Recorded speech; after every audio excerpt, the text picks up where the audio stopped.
যেদিন থেকে মানুষ মাদ্রাসার কদর ভুলে যাবে, উলামায়ে কেরামের প্রতি শ্রদ্ধা ভক্তি ভুলে যাবে, যেদিন থেকে সন্তানকে হাফেজ বানানোর আগ্রহ হারায় ফেলবে, ওই দিন আল্লাহ পাক আসমান জমিনও ঠিক রাখবেন না। যেই জমিনে আল্লাহর নাম উচ্চারণ হয় না, যেই জমিনে কোরআনের শিক্ষা চলে না, ওই জমিনকে আল্লাহ রাখবেন না। জমিনকে এই জমিনকে আল্লাহ রাখবেন না, কারণ আল্লাহর কালাম, আল্লাহর কথা, আল্লাহর শিক্ষা, আল্লাহ পাকের কোনো গানের কোনো আলোচনা নাই। ওই জমিনেরও আল্লাহর কোনো প্রয়োজন নাই, আল্লাহ পাকের কোনো প্রয়োজন নাই। জমিনকে আল্লাহ পাক ধ্বংস করে দিবেন। অতএব এই জমিনে এখনো কোরআনের শিক্ষা চালু আছে বিদায় আল্লাহ আমাদেরকে খাওয়ায়, আল্লাহ আমাদেরকে পালে। এখনো গাছ থেকে ফুল হয়, ফল হয়, জমিন থেকে ফসল হয়, নদী থেকে মাছ পাই। সুস্থতার যত নিয়ামত, সব নিয়ামত আল্লাহ পাক মাদ্রাসার উসিলায় দুনিয়াতে দান করে। রহমতের সব বাড়ি দ্বারা এখনো জমিনে চলে শুধুমাত্র কোরআনের শিক্ষার উসিলায়। জোরে কোন সুবহানাল্লাহ, আর একটু জোরে কোন না সুবহানাল্লাহ। মহব্বতের আওয়াজে কোন সুবহানাল্লাহ। সুবহানাল্লাহ শব্দের অর্থ হলো আল্লাহ তুমি পাক, আল্লাহ তুমি পবিত্র। আমার জবান না পাক, আমার হাত না পাক, আমার জিহ্বা না পাক। এই নাপাক জবান দিয়া যত বেশি আল্লাহকে তুমি সুবহানাল্লাহ কইয়া পাক কইবা, আল্লাহ কই বান্দা আমারে তুই পাক কইছো, আমি আল্লাহ তোর হাত পা জবানকে পাক বানায় দিব। মুসলমানের আওয়াজে সুবহানাল্লাহ, আরো জোরে সুবহানাল্লাহ। সুবহানাল্লাহ কার জিকির? আরো জোরে কন্যা মালিকের নাম কার? ইব্রাহিম খলিল আল্লাহ নামের পাগল, আল্লাহর দোস্ত হয়ে গেলেন, আল্লাহর বন্ধু। ফেরেশতারা কয় মালিক মানুষ তোমার বন্ধু হয় কেমন করে বুঝলাম না। আল্লাহ পাক কয় ইব্রাহিম আমার নামের পাগল, এজন্য তারে আমি দোস্ত কই। ফেরেশতারা কয় বুঝি নাই। আল্লাহ কয় বুঝতে হলে পরীক্ষা করো। মানুষ রূপে একজন ফেরেশতা আসলেন ইব্রাহিম খলিলকে পরীক্ষা করার জন্য। কেমন পাগল তিনি আল্লাহর, পরীক্ষা করার জন্য মানুষ রূপে একজন ফেরেশতা আসলেন। ইব্রাহিম খলিল ছাগল রাখালি করেন, অনেকগুলি ছাগলের মালিক। আল্লাহর খলিল ফেরেশতা পাশ দিয়ে যান আর আল্লাহ নামের জিকির করেন। সুবহানাজিল মুলকি ওয়াল মালাকুত যাল ইজ্জতি ওয়াল আজমতি ওয়াল কিবরিয়াই ওয়াল জাবারুত। এত সুন্দর করে আল্লাহ নামের জিকির, এত সুন্দর আল্লাহ নামের জিকির। ইব্রাহিম খলিল সাথে সাথে দৌড় দিয়া এই মানুষরূপী ফেরেশতার কোমর জড়ায় ধরলেন আর বলতেছেন ভাই তুমি কি? এত সুন্দর করে আমার মাশউকের নাম নিতেছ, এত সুন্দর করে আমার মাহবুবের নাম তুমি নিতেছ, আরেকটা বার নামটা তুমি শুনাইবানি? ফেরেশতায় কয় বিনিময় ছাড়া শুনাই না। আল্লাহর খলিল কয় অর্ধেক ছাগল দিয়া দিমু, বিনিময়ে একবার শুধু আল্লাহ নামের জিকির শোনাও। একবার শুধু শুনাইলেন ইব্রাহিম খলিল, তাও যেতে দেয় না, আবার কোমর জড়ায় ধরলেন। ফেরেশতায় কয় এখন কি দিবা? ইব্রাহিম খলিল কয় আর একবার শুনাইলে বাকি অর্ধেক ছাগলের পালও দিয়া দিব। বিনিময়ে কয়বার? জোরে বলেন কয়বার? সুবহানাজিল মুলকি ওয়াল মালাকুত যাল ইজ্জতি ওয়াল আজমতি ওয়াল কিবরিয়াই ওয়াল জাবারুত। ইব্রাহিম খলিল তাও যেতে দেয় না, আবার কোমর জড়ায় ধরলেন। ফেরেশতায় কয় এখন কি দিবা? নাই তো কিছুই, ছাগল তো সব দিয়া দিছো। ইব্রাহিম খলিল কোমর জড়ায়া চোখের পানি জড়ায় জড়ায় কান্দে আর কয় কে গো তুমি? চিনি না জানি না, তবে আমি এই নামের এত পাগল, এত পাগল।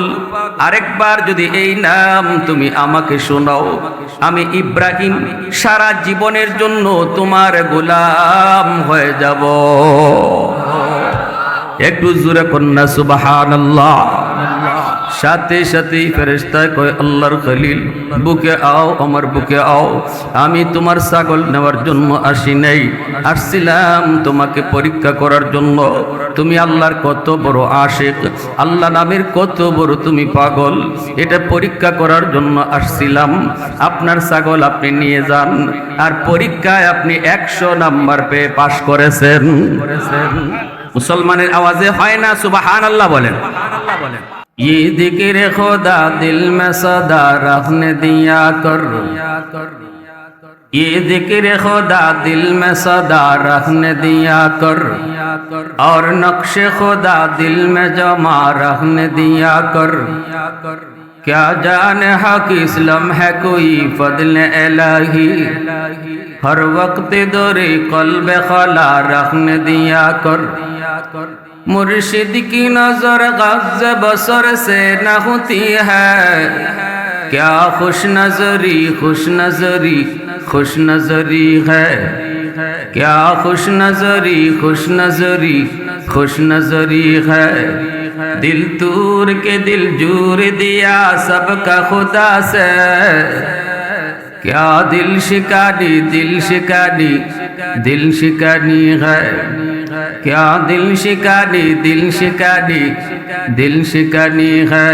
ला इलाहा इल्लल्लाह, ला इलाहा इल्लल्लाह।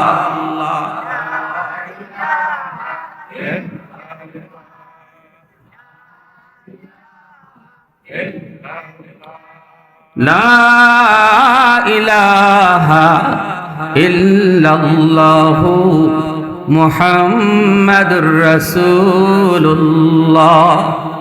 জোরে সুরে বলি সাল্লাল্লাহু আলাইহি ওয়াসাল্লাম।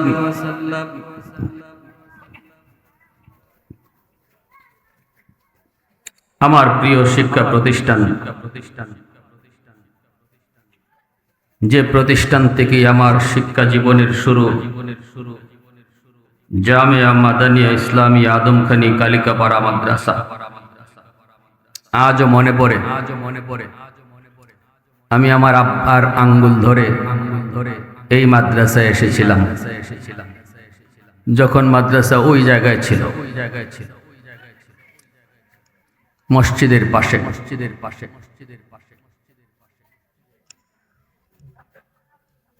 পড়তাম স্কুলে, 5 পর্যন্ত পড়ালেখা করলাম ভালোভাবে। তারপরে আব্বা আমাকে এই মাদ্রাসায় নিয়ে আসলেন। যদিও স্কুলে যেতাম, কিন্তু আব্বা আমাকে বারবার বলতেন, বাবা তোমার জীবনের লেখাপড়া শেষ হবে মাদ্রাসা দিয়ে, তাহলে স্কুলে নিচ্ছ কেন? আব্বা বলতেন যে বাবা স্কুলে একটু বাংলা অঙ্ক ইংরেজি একটু ভালো পড়া হয়, মাদ্রাসায় তখনকার সময় আমাদের সময় মাদ্রাসায় অঙ্ক ইংরেজির গুরুত্ব একটু কম ছিল। আলহামদুলিল্লাহ এখন নাই। এখন নুরানি বিভাগে মাদ্রাসার নুরানি বিভাগ, যেটা প্রাইমারি স্টেজ, এই প্রাইমারি স্টেজে স্কুলের সমমানের অঙ্ক ইংরেজি রাখা হয়েছে। আপনাদের দিকে খেয়াল করে, আপনারা যারা সন্তানকে ডাক্তার বানাবেন, ইঞ্জিনিয়ার বানাবেন, জজ বানাবেন, ব্যারিস্টার বানাবেন, সচিব বানাবেন, বানান। আলহামদুলিল্লাহ, আমরা নিষেধ করি না। সবাই যদি মুফতি সাহেব হয় ডাক্তার হবে কে? কিন্তু মনে রাখতে হবে মুসলমানের সন্তান, তার বড় পরিচয় ডাক্তার নয়, তার সবচেয়ে বড় পরিচয় হলো সে মুসলমানের সন্তান। এজন্য সবার আগে তাকে মুসলমানি শিক্ষা দিতে হবে। এই মুসলমানি শিখাইয়া ডাক্তার বানায়। এজন্যই মাদ্রাসার প্রাইমারি স্টেজে স্কুলের সমমানের অঙ্ক ইংরেজি সিলেবাসে ঢোকানো হয়েছে, যেন আপনার সন্তান 5 বছর মাদ্রাসায় পড়ার পর অনায়াসে হাই স্কুলে ভর্তি হতে পারে। হাই স্কুলের অঙ্ক ইংরেজি যেন তার কঠিন না হয়, এজন্য মাদ্রাসায় ভালো টিচারও রাখা হয়, অঙ্ক ইংরেজির ভালো টিচারও রাখা হয়। শুধু আপনাদের দিকে খেয়াল করে, আমাদের দিকে না। কারণ আমরা আমাদের সন্তানকে ডাক্তার বানাবার চিন্তা নাই, আমরা আমাদের সন্তানকে আমাদের মতে আলেম বানাবো, হাফেজ বানাবো, আলেম মুফতি বানাবো। কিন্তু মুসলমান সবাই তো আর সন্তানকে আলেম বানাবে না, জেনারেল লাইনে পড়াবে, যেন তার পড়ালেখার শুরুটা আল্লাহর পরিচিতি দেওয়া হয়, পড়ালেখার শুরু যেন ইসলামী মূল্যবোধ নিয়ে হয়, তার পড়ালেখার জীবনের শুরু যেন আখিরাতের ফিকির নিয়ে হয়। সে ডাক্তার হলেও যেন তার কলিজায় এই থিওরি কাজ করে, এ জীবন জীবন নয়, মরণের পরেই আসল জীবন। ঠিক না? যদি এই থিওরি আপনার সন্তানের কলিজায় মাদ্রাসায় 5 বছর পড়াইয়া ঢুকাইয়া দেওয়া হয়, সে ডাক্তার হলেও আদর্শ ডাক্তার হবে, ডাকাত হবে না। আওয়াজ আসতে কেন, জোরে বলেন। 20,000 টাকার লোভে পড়ে যে ডাক্তার নরমাল ডেলিভারি কেসের রোগীকে বলে সিজার করতে হবে, এমন রিপোর্ট মাঝে মাঝে মিলেনি না, মিলে না? হ্যাঁ, বাচ্চার পজিশন ভালো, ডাক্তারও দেখতেছে নরমাল হবে, ভালো করে জানে ডাক্তার, কিন্তু নরমাল ডেলিভারি যদি তার হসপিটালে হয় বিল কম হবে, আর যদি সিজার হয় তাহলে 20,000। কোনো কথা নাই, ঠিক না?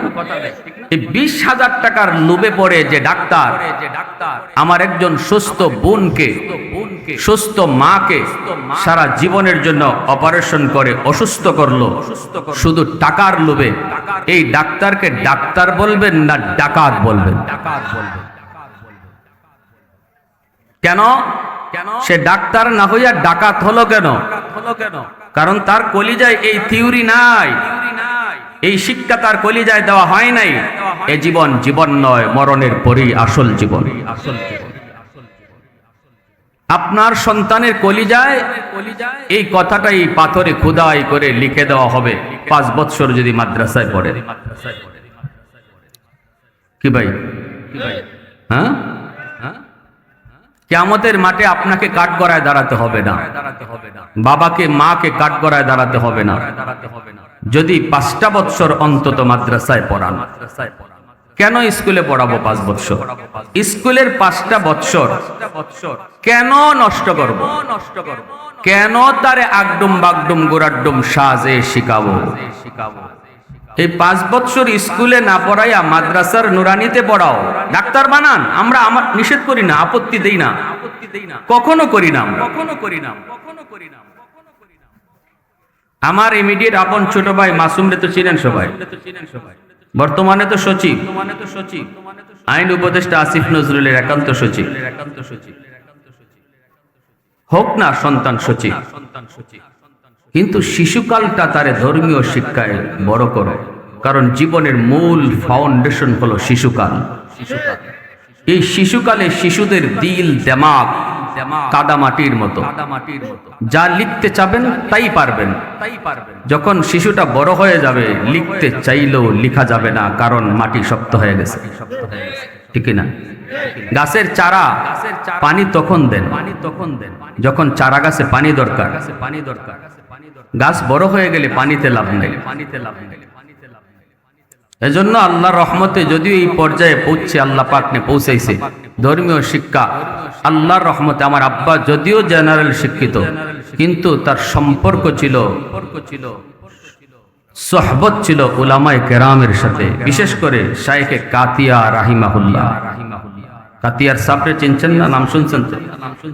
আল্লাহর বহুত বড় ওলি কুতবে জামান শাইখে কাতিয়া রহমতুল্লাহি আলাইহি। ওনার সাথে আমার আব্বা রমজানে ইতিকাফ করছেন সিলেট। ওই রমজানে 10 দিন ইতিকাফ করছেন আল্লাহর ওলির সাথে।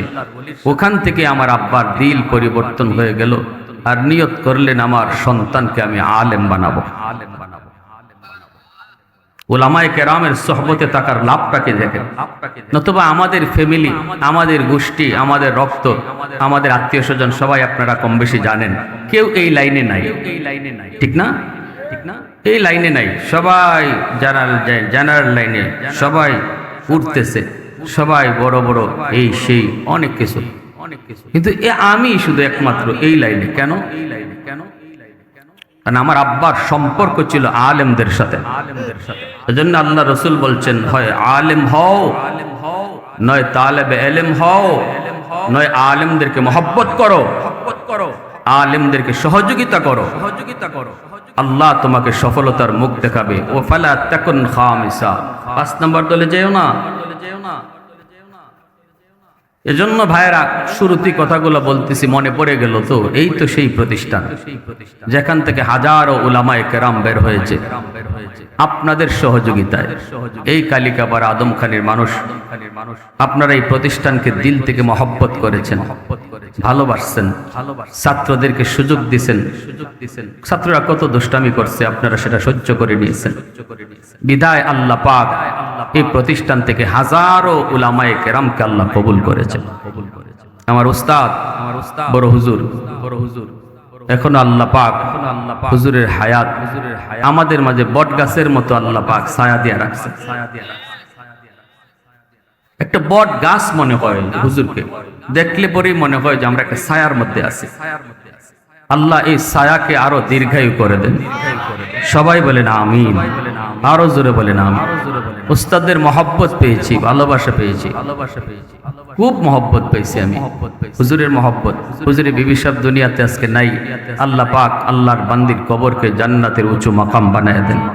আমার এখনো মনে পড়ে, আমি যখন হুজুর আমাকে বলতেন কাজে কাজেই আমি হুজুরের বাসায় যেতাম, গেলে পরে আমাকে কি আদর যে করতেন, কি মায়া যে করতেন। এক সময় এখনো মনে পড়ে, আমার মন চেয়েছে আজকে ওয়াজ করবো না, একটু গল্প করবো আপনাদের সাথে। কষ্ট হইতেছে আপনাদের? আমি এরকমই কালকে বারা মাদ্রাসা এক ওয়াজ মাহফিল একটা গজল গাইমো, গজল। আমি ছোটবেলা ছাত্র জমানা একটু গজল গাইতাম। আমার অনেক সহপাঠীরা আছে এখানে। তো হুজুর আমার একটা গজল দিছেন উর্দু।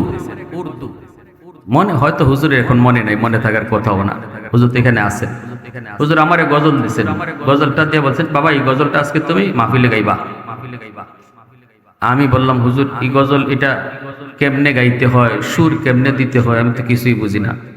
হুজুর আমারে বললেন বাসায় যাও, সুর শিখাইয়ে দিব। আল্লাহু আকবার, এখন আমার মনে আছে কথাটা। হুজুর বলছেন বাসায় যাও। আমি কাগজটা নিয়ে বাসায় গেছি। হুজুরের বিবি সাহেব আমার এই উর্দু গজলের সুরটা তিনি শিখাইয়ে দিয়েছিলেন। মনে পড়লে মাঝে মাঝে চোখে পানি চলে আসে। খুব অল্প বয়সী চলে গেছে, এখন মনে নাই।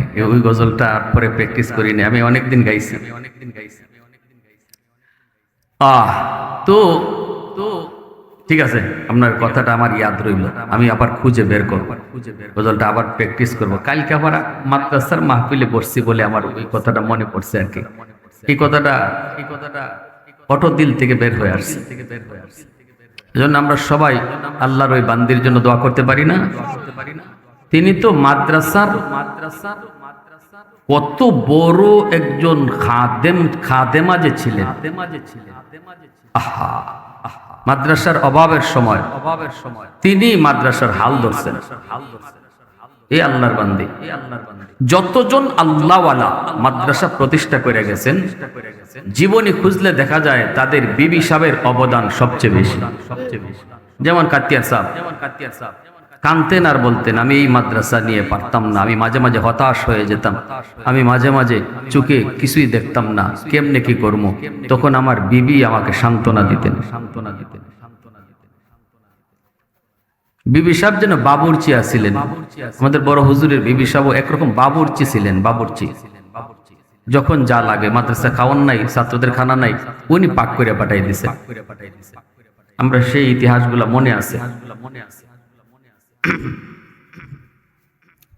ভাইরা আমার, এজন্য কালিকাপাড়ার মানুষ, আদমখানির মানুষ, তাদের প্রতি অটো আমার দিল থেকে ভালোবাসা, মহব্বত।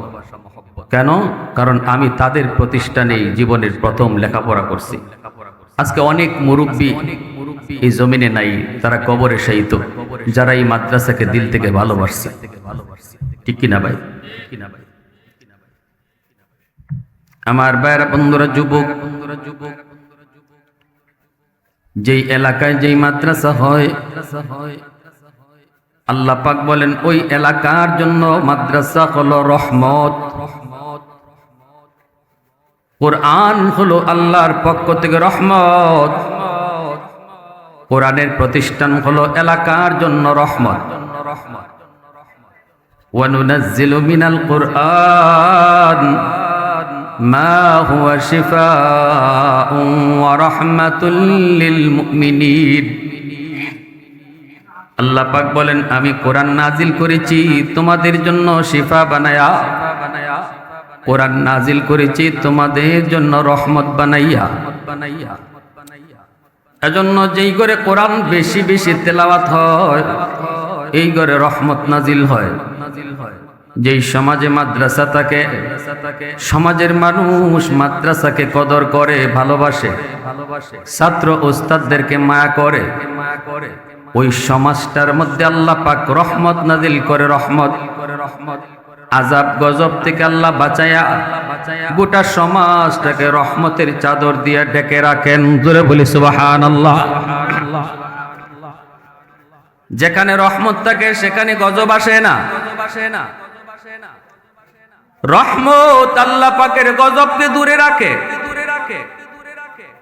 এজন্যই মাদ্রাসার উসিলায় আল্লাহ পাক সমাজকে আযাব গজব থেকে হেফাজত করে। রে যুবক, দিল থেকে মাদ্রাসাকে ভালোবাসো, কারণ এই মাদ্রাসার উসিলায় আল্লাহ পাক আমাকে খাওয়াইতেছে, আল্লাহ আমারে পালতেছে। এই কোরআনের প্রতিষ্ঠানের উসিলায় জমিনে এখনো কোরআনের শিক্ষা চালু আছে। এখনো মানুষ সন্তানকে হাফেজ বানায়, এখনো মানুষ সন্তানকে আঙ্গুলে করে করে মাদ্রাসায় হাজির হয়। অথচ সমাজের সবগুলি মানুষ চলছে স্কুল কলেজের দিকে। 100 জনের ভিতরে 90 জন স্কুল কলেজের দিকে, 10 জন মা 10 জন বাবা হয়তো সন্তান নিয়ে মাদ্রাসার দিকে রওনা দেয়। যতদিন পর্যন্ত এই 10 জন মানুষও জমিনের ভিতরে থাকবে, আল্লাহ পাক আসমানের জায়গায়, জমিনের জায়গায় আল্লাহ দাঁড় করায় রাখবে। যেদিন থেকে মানুষ মাদ্রাসার কদর ভুলে যাবে, উলামায়ে কেরামের প্রতি শ্রদ্ধা ভক্তি ভুলে যাবে, যেদিন থেকে সন্তানকে হাফেজ বানানোর আগ্রহ হারায় ফেলবে, ওই দিন আল্লাহ পাক আসমান জমিনও ঠিক রাখবেন না। যেই জমিনে আল্লাহর নাম উচ্চারণ হয় না, যেই জমিনে কোরআনের শিক্ষা চলে না, ওই জমিনকে আল্লাহ রাখবেন না। জমিনকে এই জমিনকে আল্লাহ রাখবেন না, কারণ আল্লাহর কালাম, আল্লাহর কথা, আল্লাহর শিক্ষা, আল্লাহ পাকের কোনো গানের কোনো আলোচনা নাই। ওই জমিনেরও আল্লাহর কোনো প্রয়োজন নাই, আল্লাহ পাকের কোনো প্রয়োজন নাই। জমিনকে আল্লাহ পাক ধ্বংস করে দিবেন। অতএব এই জমিনে এখনো কোরআনের শিক্ষা চালু আছে বিদায় আল্লাহ আমাদেরকে খাওয়ায়, আল্লাহ আমাদেরকে পালে। এখনো গাছ থেকে ফুল হয়, ফল হয়, জমিন থেকে ফসল হয়, নদী থেকে মাছ পাই। সুস্থতার যত নিয়ামত, সব নিয়ামত আল্লাহ পাক মাদ্রাসার উসিলায় দুনিয়াতে দান করে। রহমতের সব বাড়ি দ্বারা এখনো জমিনে চলে শুধুমাত্র কোরআনের শিক্ষার উসিলায়। জোরে কোন সুবহানাল্লাহ। আর একটু জোরে কোন না সুবহানাল্লাহ। মহব্বতের আওয়াজে কোন সুবহানাল্লাহ। সুবহানাল্লাহ শব্দের অর্থ হলো আল্লাহ তুমি পাক, আল্লাহ তুমি পবিত্র। আমার জবান না পাক, আমার হাত না পাক, আমার জিহ্বা না পাক। এই নাপাক জবান দিয়া যত বেশি আল্লাহকে তুমি সুবহানাল্লাহ কইয়া পাক কইবা, আল্লাহ কই বান্দা আমারে তুই পাক কইছো, আমি আল্লাহ তোর হাত পা জবানকে পাক বানায়া দিব। মুসলমানের আওয়াজে সুবহানাল্লাহ, আরো জোরে সুবহানাল্লাহ। সুবহানাল্লাহ কার জিকির? আরো জোরে কন্যা মালিকের নাম কার? ইব্রাহিম খলিল আল্লাহ নামের পাগল। আল্লাহর দোস্ত হয়ে গেলেন, আল্লাহর বন্ধু। ফেরেশতারা কয় মালিক মানুষ তোমার বন্ধু হয় কেমন করে বুঝলাম না। আল্লাহ পাক কয় ইব্রাহিম আমার নামের পাগল, এজন্য তারে আমি দুষ্ট কই। ফেরেশতারা কয় বুঝি নাই। আল্লাহ কয় বুঝতে হলে পরীক্ষা করো। মানুষ রূপে একজন ফেরেশতা আসলেন ইব্রাহিম খলিলকে পরীক্ষা করার জন্য। কেমন পাগল তিনি আল্লাহর পরীক্ষা করার জন্য মানুষ রূপে একজন ফেরেশতা আসলেন। ইব্রাহিম খলিল ছাগল রাখালি করেন, অনেকগুলি ছাগলের মালিক আল্লাহর খলিল। ফেরেশতা পাশ দিয়ে যান আর আল্লাহ নামের জিকির করেন। সুবহানাল মুলকি ওয়াল মালাকুত যাল ইজ্জতি ওয়াল আজমতি ওয়াল কিবরিয়াই ওয়াল জাবারুত। এত সুন্দর করে আল্লাহ নামের জিকির, এত সুন্দর আল্লাহ নামের জিকির। ইব্রাহিম খলিল সাথে সাথে দৌড় দিয়া এই মানুষরূপী ফেরেশতার কোমর জড়ায় ধরলেন আর বলতেছেন ভাই তুমি কি এত সুন্দর করে আমার মাশুকের নাম নিতেছ, এত সুন্দর করে আমার মাহবুবের নাম তুমি নিতেছ, আরেকটা বার নামটা তুমি শুনাইবানি? ফেরেশতায় কয় বিনিময় ছাড়া শুনাই না। আল্লাহর খলিল কয় অর্ধেক ছাগল দিয়া দিমু, বিনিময়ে একবার শুধু আল্লাহ নামের জিকির শোনাও। একবার শুধু শুনাইলেন ইব্রাহিম খলিল, তাও যেতে দেয় না, আবার কোমর জড়ায় ধরলেন।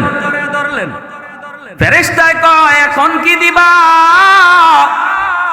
ইব্রাহিম খলিল কয় আরেকবার শুনাইলে বাকি অর্ধেক ছাগলের পালও দিয়া দিব।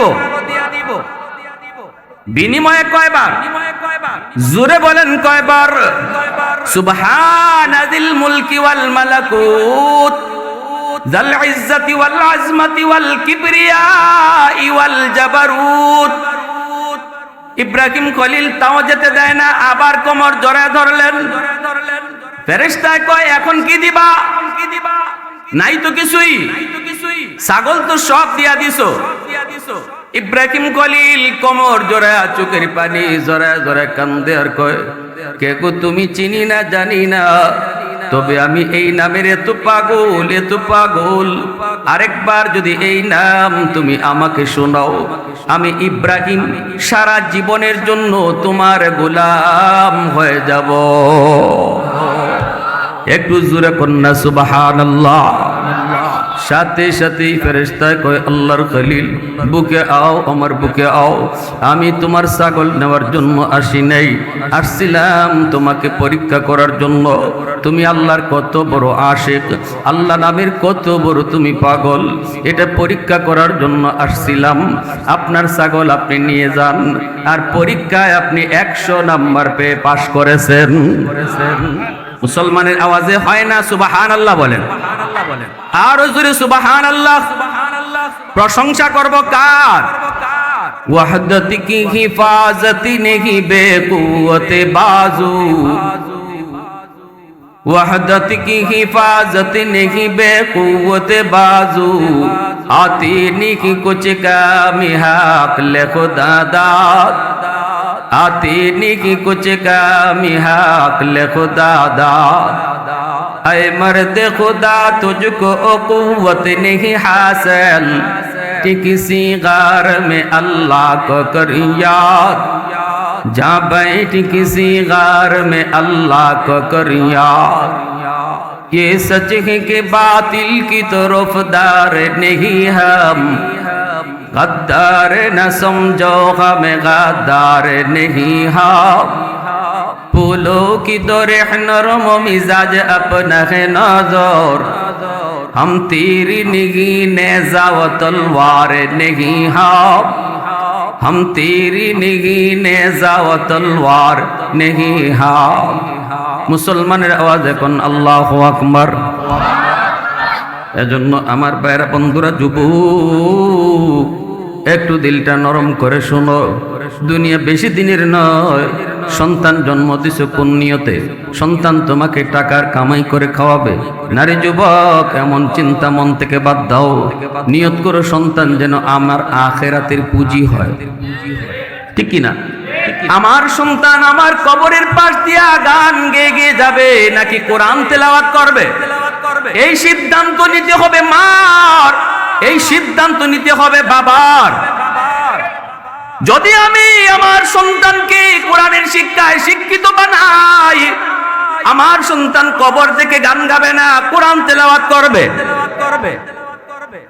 মরজে মৌতের সময় যদি আমার সন্তান কবরে আমার শিওরে পাশে বৈশা যদি সূরা ইয়াসিন তেলাওয়াত করে, আল্লাহর নবী রহমতের নবী বলেন, সন্তান যখন বাপমার মুমূর্ষ অবস্থায় কোরআন তেলাওয়াত করে, আল্লাহ পাক সাথে সাথে মরণের কষ্ট আল্লাহ মাফ করে দেয়।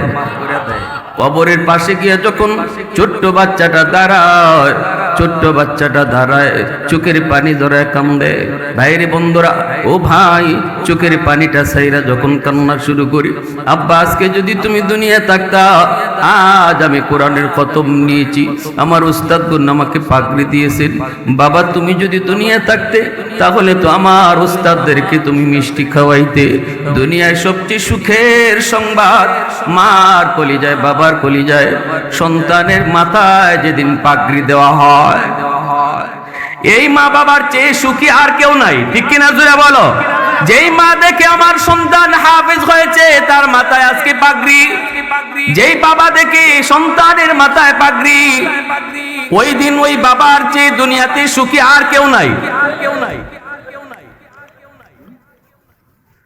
এজন্য আমার সন্তান কবরের পাশে দাঁড়ায় যখন চোখের পানি জড়ায় জড়ায় কানবে, ইমাম সাহেব নিয়ে কবরের পাশে দোয়া করাইবা, চোখের পানি আসবে না।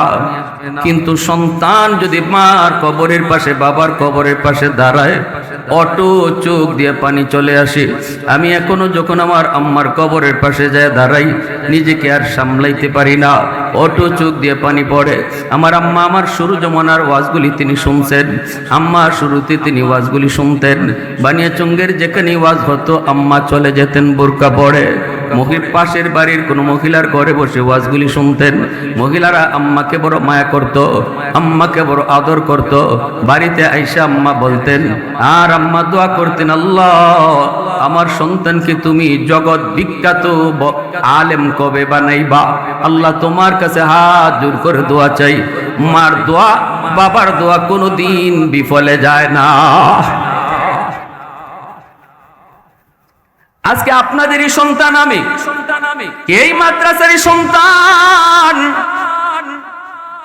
সারা দেশে আলহামদুলিল্লাহ একটা সুনাম, সারা দেশের মানুষে মায়া করে মহব্বত করে।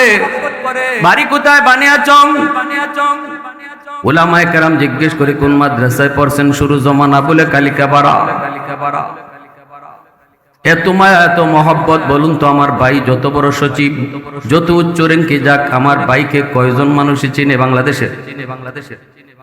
কিন্তু একজন আলেম যদি তোমার সন্তান হয়, একজন দায়ী যদি হয়, তাহলে বাংলাদেশের ছোট নয়, বড় নয়, নারী নয়, পুরুষ নয়, সবাই চিনে। অন্তর থেকে দোয়া করে, বাবার জন্য দোয়া করে। কেমন বাবা গো, সফল বাবা। কেমন মা গো, কেমন মা, মার জন্য দোয়া করে। ভাইরা বন্ধুরা জন্য বলছিলাম, সন্তান তোমার বড় হওয়ার পরে কবরের পাশে গান গায়ে যাবে নাকি কোরআন তেলাওয়াত করবে রে যুবক, এই সিদ্ধান্ত নিতে হবে তোমাকে এখন। ঠিক কিনা জোরে বলে? 5টা বছর নুরানি মাদ্রাসায় পড়াও, মিনিমাম 5টা বছর তারে মাদ্রাসায় পড়াও। মুসলমানের পড়ালেখার শুরু যেন মাদ্রাসা দিয়া হয়। এই কথায় কে কে একমত আছেন? হাত তুলে আল্লাহরে দেখান। আল্লাহ তুমি কবুল করো, জোরে বলি আমিন। মুসলমানের সন্তানের লেখাপড়া শুরু হবে আল্লাহর পরিচয় দিয়া, আখিরাতের ফিকির দিয়া, আমার নবীর আখলাক দিয়া, দয়ার নবী মায়ার নবীর আখলাক। এই মাদ্রাসায় কোনো নেতার আদর্শ পড়ানো হয় না, কোনো নেত্রীর আদর্শ পড়ানো হয় না, লেনিনের আদর্শ পড়ানো হয় না, কার্ল মার্কসের আদর্শ পড়ানো হয় না। আমার নবী রহমতের নবী মায়ার নবীর আদর্শ পড়ানো হয়। কি ছিল নবীর আখলাক? সারাদিন দাওয়াতের কাজ করে মায়ের নবী ঘরে আসবেন। আম্মাজান আয়েশা সিদ্দিকা রাদিয়াল্লাহু তাআলা আনহা বলেন, নবীজি সারাদিন দাওয়াতের কাম করলেন, কাফের কুফফার গুলি নবীকে মারলো, আমার নবীর গায়ে আঘাত করলো। নবীজির গায়ে আঘাত, নবীজির কখনো শরীর থেকে রক্ত ঝরতো, কিন্তু আমার রাসূল যখন বিকাল বেলা তিনি ঘরে আসবেন, আম্মাজান বলেন নবীজির গায়ে ব্যথা, রক্ত ঝরে, কিন্তু বিবির কাছে, ঘরের কাছে যখন আসবেন, ঘরে ঢুকবেন, তখন নবীর চেহারায় মুস্কি হাসি থাকতো। আস্তে কেন সুবহানাল্লাহ জোরে বল। আর আমরা বিকাল বেলা সারাদিন কাম কইরা ঘরে ঢুকার সময় চেহারা থাকে কালো, ভয়ঙ্কর। অনেক বিবি ডরায় আর সামনে আসে না। মনে করে আল্লাহ সারাদিন আওয়ার বন্ধরা কাম করে আইছে, এত লাঠিও আছে দেখা যায়। কোন কথা থেকে কোন কথা কইমু, আর গরুর লাঠি শুরু হইব আমার উপরে। মহিলা দেখা যায় বাথরুমের ভিতরে হামকাই বসা, নয়তো পাকঘরের মধ্যে কাম নিয়ে ব্যস্ত। উদ্দেশ্য হলো মাথাটা একটু ঠান্ডা হোক, মাথাটা একটু ঠান্ডা হোক, এরপরে যাইমু। কিন্তু আমার নবীর আখলাক, ওই নবীর আখলাক এই মাদ্রাসায় পড়ানো হয়। নবী সারাদিন এত কষ্ট করার পর যখন বিবির কাছে আইতেন, ঘরে ঢুকতেন, বাচ্চা কাচ্চার কাছে ঢুকতেন, তখন আমার নবীর শরীরে রক্ত জড়ে, চেহারায় মুস্কি হাসি থাকতো। একটা আমল অন্তত বুঝেন আমার নবীর আখলাকটা কি ছিল। আম্মাজান বলেন আমরা ঘর থেকে দৌড় দিয়া বের হয়ে যাইতাম নবীজির মুস্কি হাসিটা দেখার জন্য। এখানে আমার দুইটা সাবজেক্ট, স্ত্রীর হক, স্ত্রীর দায়িত্ব আর স্বামীর দায়িত্ব। স্বামী ঘরে ঢুকার সময় চেহারার মধ্যে হাসি, বিবিকে দেখলে, সন্তানকে দেখলে সালাম, ঠিক কিনা? আর বিবি সাহেবের কাম হলো ঘর থেকে একটু বের হইয়া স্বামীর হাতে কি আছে এটা হাতে তাড়াতাড়ি নেও, ব্যাগ থাকলে ব্যাগটা উঠায় নাও। আম্মাজান বলেন আমরা দৌড় দিয়ে বের হতাম, নবীজির মুচকি হাসি দেখতাম, আর নবীর হাতে যা ছিল সেটা আমরা নিজের হাতে তুলে নিতাম। আল্লাহু আকবার। এরপরে নবীজি ঘরের ভিতরে ঢুকতেন, ঢুইকা বলতেন আয়েশা, ও হাফসা, রান্না বান্না হয়েছেনি? আম্মাজান তখন বলতেন নবী গো কিছু এখনো রাঁধতে পারি নাই, এখনো কিছু সময় বাকি আছে, চুলা এখনো রান্না হচ্ছে। আমার নবী বিন্দু পরিমাণ চেহারায় রাগ করতেন না। নবী এই কথা বলতেন না, আয়েশা সারাদিনে আইলাম, একটু খানার ব্যবস্থাও করতে পারলা না, এই কথা নবী বলতেন না। নবী বলতেন আয়েশা তুমি কাম করো, তুমি পাকঘরে যাও, আর আমি পানি নিয়ে আসতেছি। নবীজি বলতেন আয়েশা আমি ঘর ঝাড়ু দিতেছি। আল্লাহু আকবার জোরে বলে। নবীজি আম্মাজানের কাজকে সহযোগিতা করতেন। এটা আমার নবীর বহুত বড় সুন্নত। ঘরের কামে বিবিকে সাহায্য করা এটা আমার নবীর সুন্নত। কি ভাই? আর আমরা তো যদি দেখি ভাত রান্না হইছে না, কিতা বুঝল, হ্যাঁ কইমু দিশা পাও না তো, একটু আওরও গিয়া দেখো, একটু আল বাইয়া দেখো, গরু দুইটার ভাত রান্তায় ইটাও পারো না, ঠিক কিনা? কিন্তু এই ভাত রান্নাটা যে কত কষ্ট এটা মহিলায় জানে, পুরুষে বুঝতো না। পুরুষের কাম আল্লাহ পুরুষের জন্য সহজ করছে, নারীর কাম আল্লাহ নারীর জন্য সহজ করছে। পুরুষ যদি নারীর কাম হয় আর নারী যদি পুরুষের কামও যায়, সব আউলা লাগবো, ঠিক না? আউলা লাগছে নি আমাগো দেশও জোরে কর। পুরুষের কাম পুরুষে করতো, নারীর কাম আল্লাহ পুরুষের কাম পুরুষের জন্য সহজ করে দিছে, আর নারীর কাম আল্লাহ নারীর জন্য সহজ করছে।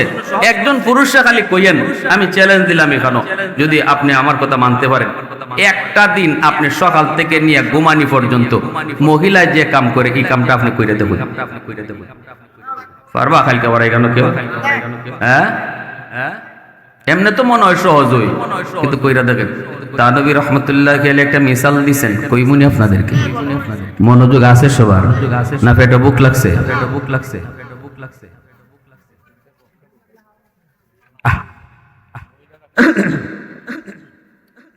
এক লোক হাওরে বন্দরে কাম করে, আলবায় মহিলায় 12টার সময় খানা লইয়া যায়, প্রতিদিন মিস নাই, 12টার সময় খানা লইয়া যায়। আমাগো এলাকায় এমন আছে দুপুরে খানা আওয়ারও ফাটানি হয়। না এখন নাই, আলহামদুলিল্লাহ, এক সময় আসিল। আমার নানার বাড়িতে গেলে তো এখনো ভাই, আমার এখনো মনে আছে, আমার নানার বাড়ি তো মকরমপুর গেলে পরে আমার নানু কইতা ভাই খাওয়ানটা কামলারে দিয়াও। দুপুর বেলা আমি কান্দ খাওয়ান লইয়া আওরও যাইতাম, গিয়ে কামলা হলতে খাওয়ান দিতাম, আর আওরও খাওয়ান দিব অত মজা। কিতা ভাই আপনার এখানে এই ব্যাপারে জানা আছে নি আপনারা? হ্যাঁ, আওরের খানা যে অত মজা, একদিন খাওয়ার পর আমার নিশা লাগিয়ে গেছি। নানু যখন আমার কইতা দুপুরে তুমি খাইলাও, খাইয়া খামলার খাওয়ান লই যেই তুইব, আমি বলতে নানু আমিও খাইতাম না, আমি এই গানও খাইতাম। খেতে রাইলো ফুট কৃষিরা যে আরো বেশি মজা লাগে, ঠিক না? 12টার সময় বেটি ডেলি খাওয়ান লইয়া যায়, একদিন খালি দেরি হয়েছে বাজে গেছে 2টা, আর হে আল বাবা বাদ দিয়া ভাজুনটা লইয়া খারা। জামাই আজকে আইলে ওই বিসমিল্লাহ ছাড়া শুরু। বেটিও ভাবছে ওরে আল্লাহ আমার যে জামাই জল্লাদের জল্লা, আজকে গেলে যে কিতাব তুফান শুরু হয়। বেটিও দোয়া দুরুদ কুনতা পারে না, খালি কয় আউযুবিল্লাহ আউযুবিল্লাহ আউযুবিল্লাহ আউযুবিল্লাহ পড়তে পড়তে যাইতেছে। এখন আল্লাহ পাক আউযুবিল্লাহর ওসিলায় বেটারে একটু ঠান্ডা করছে, বেটার লাঠি চালাইছে না, দাঁড়ো যাওয়া মাত্রই চেরাটারে উল্টাইয়া বাংলা গাইল যা সিল ফিসটা উল্টায় আর মারে, বুঝছেন নি? আর শেষ পর্যন্ত তরে দিয়ে আমার সংসার আর চলতো না। মিসালটা কইতেছি থানবী রহমতুল্লাহ আলাইহি তার কিতাবে আনছে, আমি আমার ভাষায় কইতেছি। তরে দিয়ে আমার সংসার আর চলতো না, তুই পুরা একটা আলসিয়া, এতটা দিন যে তোরে নিয়ে কেমনে সংসার করলাম। আরে আমি যদি তোর জায়গা দইতাম, ঘরের কাম কোনো কাম। বেটি কয় স্বামী গো আল্লাহর দোহাই মাফ চাই, কোনদিন তো দেরি হইছে না, একটা দিন খালি দেরি হইছে যে তুফান দিলায়। ও স্বামী মাপ চাই, এই কথাটা তুই আও। আগামীকাল একদিন 2 দিন লাগতো, একদিন তুমি আমার কাম করবায় আর আমি তোমার কাম করমু। বেটা কইতে তো ভালো হইছে, এটা কোনো কাম হইলো? আচ্ছা ঠিক আছে, এই দুইজনে মিলছে। এখন গাইল বন্ধ হইছে, এখন কথা এক কথা দিয়েছে আগামীকালকে বেটি আইব আল বাবার, আর বেটা ঘরের কাম সামলাইব। এবার বুঝছেন কি তাও হয়। গাজীপুর সবাই আইছেন? আচ্ছা অসুবিধা নেই, আলহামদুলিল্লাহ। এখন করছে কিতা সকালবেলা বেটি ফজরের আগে উঠছে, গরু সাইরে আল বাবা যাইতো বেটি, আর বেটা খালি শীতের দিন তো লেপের ভিতরে খালি মুড়ি দিয়ে ঘুমায় আর সুফিয়া দেখে। যাও প্রতিদিন তো ফজরের সময় আমি উঠি ঠান্ডায়, উঠতে গরু সাইরে আল বাবা যাই, আজকে একটু যাও। বেটি ঠান্ডার মাঝে কি গরু সারছে, সাইরে গরু লিয়ে যাইতেছে, আর বেটা খালি লেপের তলে হামায়। গিয়া বেটি এরকম ভাবে যখন গরুর গোয়ালের কান্দের মাঝে আল লাগাইছে, কি কইটা রে, জল লাগাইছে, লাঙ্গল লাগাইয়া বেটি কয় তো লাঙ্গলে মাটি করে না, বেটির ফাউ পিরালায়। লাঙ্গল বাবা অত সোজা না, দেখতে মনে হয় খুব সোজা। গরু তুই টানতেছে, আমি কেন দইরা রাখলাম, মাটি করব মা, এটা কষ্টের কিতা। একদিন আমি মামারে কইছিলাম, মামা যে সুন্দর লাগে তেতে তেতে তেতে করো, আর একটা এইভাবে লাঙ্গল দইরা রাখো, মাটিও করে যে মজা লাগে, মামা আমার একটু দেও। মামা কবে না পারতে না, এটা খুব কঠিন কাজ। একটা কথা বললে এটা কঠিন কিতা, আমি দূরে রাখবো, গরুরে টানবো, তুই এখানে দাও কঠিন কিতা। না রে বাজান, এটা খুব কঠিন। আমি মামা আমারে দেও চাই দিছেন, মামা কিন্তু আমার দাঁত থেকে হরছেন না, খালি লাঙ্গলটা দইরা কইছি উমা। এখন আমার ফাও জায়গা লাঙ্গলের তলো, খালি ফাও একটু পরেই দিকে আমার নখ গেছিল গিয়া। আমার মামা মামা কিতা খবর, মামা তাড়াতাড়ি ধরো, আমার ফাও তো জায়গা। মাটি না কইরা লাঙ্গলে ফাও ঘোরা শুরু করে। যদি অভিজ্ঞতা জোরে কন, এটা মুরব্বীরা আমার কথা একমত নি আপনারা? হ্যাঁ, অভিজ্ঞতা না থাকলে লাঙ্গল দরবার মাটি করতো না, ফাউ লই যাব। বেটির ফাউ কাটিয়া রক্ত বাইরিয়া, এটা তো বেটির কাম না। আর এদিকে বেটা সকালবেলা উঠে না, 8টা বাজে একটা দুধের বাচ্চা ছিল, দুধের বাচ্চা হ্যাঙ্গে কয়ে দিছে একটা ডাক। এখন কয় রাখ রাখ, কান্দিস না, দুধের বাচ্চারে কুলে নিছে, নিয়ে দুধের বাচ্চার মুকুট ঢুকাইছে টুস বিস্কুট। দুধের বাচ্চারে দুধ না খাওয়া টুস বিস্কুট মুখো হারাই লইব, হ্যাঁ? ইটার দায়গা দম বন্ধ হইয়া বাচ্চা। 7 বছরের একটা বাচ্চা ছিল, ইডো ঘুম থেকে উঠিছে, উঠতে কয় আম্মা, বেটা কয় আম্মা কইস না আব্বা কো, সারা জীবন বহু আম্মা কইছো। এই বাচ্চা গেছি ডরাইয়া কই কিতাবে, এটা আবার আজকে করতে গেল আব্বা, আব্বা কয় আব্বা কো, আম্মা না, আম্মা না। কই কি তৈছে? কয় আক্তা, আক্তা। কই রাখ রাখ রাখ রাখ রাখ রাখ রাখ রাখ বাবা, রাখ রাখ রাখ বাবা, রাখ রাখ রাখ। কইতে কি দেহে বিছনাত, বিছনাত দেখো নারা নারা নারা নারা। নারায়ে তাকবীর, নারায়ে তাকবীর। দিন ইসলাম, আশিক ইসলামী মহাসভা, হযরত মওলানা শরীফ জামাল নাজিবুল সাহেব। নারায়ে তাকবীর। কয়টা বাজে? কয়টা বাজে? 12টা। কিতা ভাই, কিতা ভাই, বেশি কষ্ট পাইতেছেন আপনারা? ওয়াজ তো শুরুই হইছে না, ঠিক না? ঠিক না? আপনারা দেখকে তো আমার মন ভরে গেছি, যে আমার নিজের মানুষ। সারা দেশে যাই, বিভিন্ন জায়গায় সেরাসুরা চিনি না, চোখ মুজে ওয়াজ করি। এইখানেও দেখি হগুলো আমার নিজের, আমার রক্তের, আমার আপন, আমার প্রিয়, আবার খাইলকা পাড়ার মানুষ, যে মানুষগুলার উপরে, আমার উপরে যাদের অবদান রয়েছে, এজন্য দিল থেকে কিছু কথা আইতেছে। ওয়াজ তো না, একটু আপনাদের সাথে সময় কাটাইতেছি। আর হুজুরের দোয়া নেওয়ার জন্য আসছি, বড় হুজুরের। বুঝলেন? শেষ বেলায় আমি ঘটনাটা কইই সুন্দর করে বসাইলিম।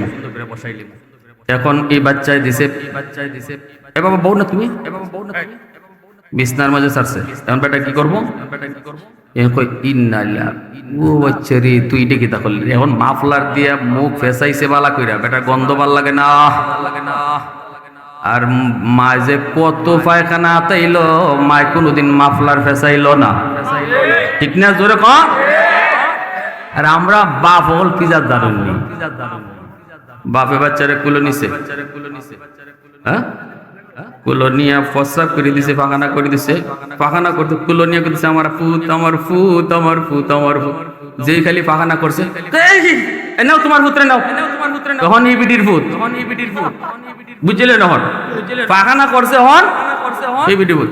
হি বিটি আবার পায়খানা ওখানে নিজের হাতে পরিষ্কার করে তেল মালিশ দিয়ে যখন আবার বাপের দ্বারা দিছে, তখন আবার আঙ্গুল লইয়া যায় বাজার রাখে, আমার ভূত, আমার ভূত, আমার ভূত, আমার ভূত। আমরা হইলাম ইজাত বাপ। কি ভাই, কি ভাই?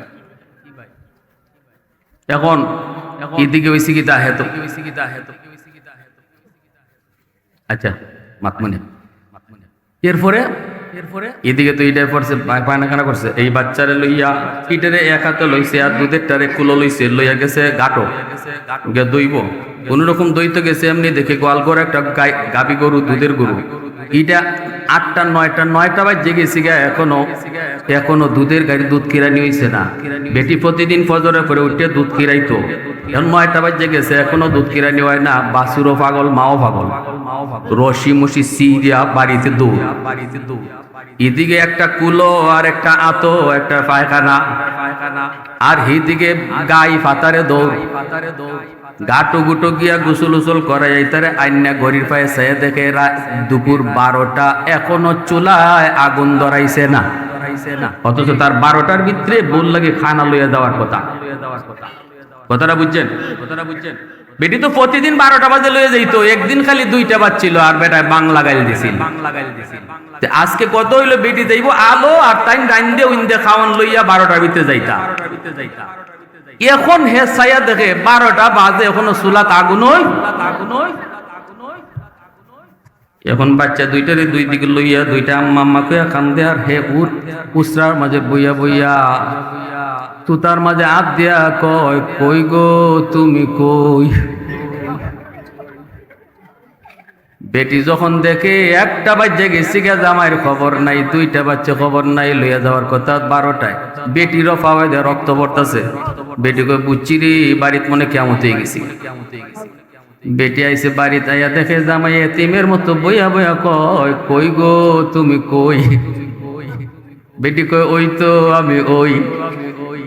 ঠিক ওই কিতা গো জামাই ওই মাফ চাই কিতা কয় জীবনে আর ইজাত কথা কইতাম তোমার কাম তুমি করো আমার কাম এত সোজা মনে করেন না ঘরের কাম কাজগুলা একজন মহিলা বাচ্চা কাচ্চা ফালা খাওয়ন রেডি করা তারে গোসল করানি আবার রান্ধনও আবার ঝাড়ুও দেবন একটা দিন খালি কইরে দেখেন কেমন মজা লাগে এজন্য আমার ভাইরা আল্লাহ রাসূল সাল্লাল্লাহু আলাইহি ওয়াসাল্লামের যে আদর্শ ছিল এই আদর্শটাই এই মাদ্রাসায় পড়ানো হয় ঠিক কি না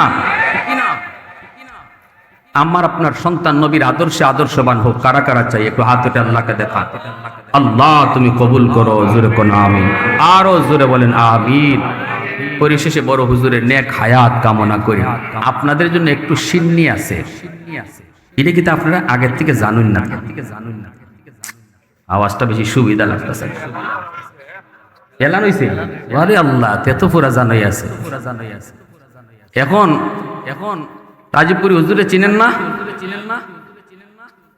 যুবকদের আইডল জননন্দিত হয় সারা দেশে একসাথে প্রোগ্রাম করি মানুষজন পাগল দেওয়ানা আপনারা তো খুশ নসিব আমি হইলাম ই গ্রামের সন্তান আবার এই মাদ্রাসার ছাত্র আর রাজীবপুরি হইলা ই গ্রামের জামাই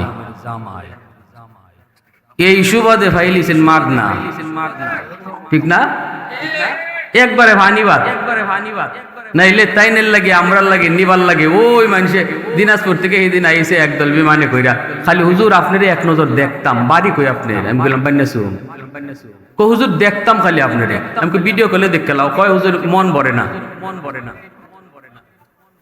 আমার চাচা আমার শামসুল জমির হিসাব উনার আমি ঘুমাই রয়েছি পরে উনার নাম্বারটা দিছি উনার বাড়ি থেকে ওনারা উঠছে উনি মেহমানদারি করছে পরে আমার বাড়িতে নিয়ে আইছি ওই দিনাজপুর আজকে আসছে কুমিল্লা থেকে এত দূর থেকে মানুষজন আসে এক নজর দেখতো এটা তো আপনাদেরই দোয়ার ফসল ঠিক না আমি গর্ব করে বলি আমার এলাকার মানুষের দোয়া আমার ওস্তাদদের দোয়া আমার আম্মার দোয়া আমার আব্বার দোয়া এজন্য ভাই সন্তানকে টাকা কামাই করার জন্য সন্তান জন্ম দিছি এই চিন্তা মন থেকে বাদ দিয়া সন্তানকে আখিরাতের ওসিলা বানান আল্লাহ আমাদেরকে সহি বুঝ দিন এখন সিন্নিটা কি এখন ওইজিত না রাজীবপুরি হুজুরের বয়ানটা শেষ হইলে সিন্নিটা খাইতা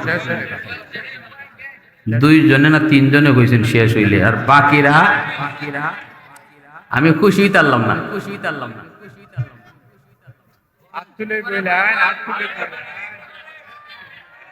আল্লাহ কষ্ট করে হাত উঠতেছে রে না ভাই হাত উঠাটাও কষ্ট হইতেছে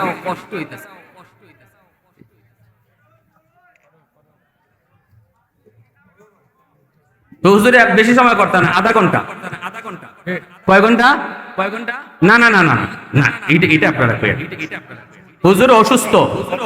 হুজুর অসুস্থ আধা ঘন্টা টাইম দিবা আধা ঘন্টা পরে সিন্নি হয়ে যাবো তবে আমার কথা দিন আপনারা যাইতা না কারা কারা থাকবা একবার আখিরি মোনাজাত পড়বেন আল্লাহ তুমি কবুল করো সবাই বলে নাম পরিশেষে এই মাদ্রাসাকে আল্লাহ কবুল করেন ছাত্র উস্তাদ সব